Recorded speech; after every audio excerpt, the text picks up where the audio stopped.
সুশাসন দিবস উপলক্ষে নন্দীগ্রামে বটতলা হরিমন্দির প্রাঙ্গণে এক অনুষ্ঠানে অংশ নেন বিরোধী দলনেতা শুভেন্দু অধিকারী।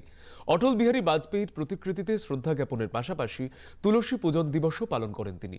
শুভেন্দু অধিকারী বলেন, রাজ্যে এপ্রিল মাস থেকে সুশাসন শুরু হচ্ছে।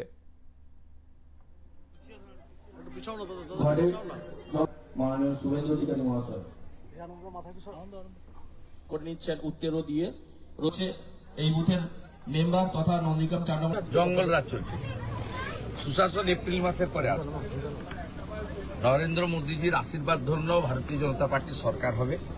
সেই সরকার প্রকৃত সুশাসন দেবে।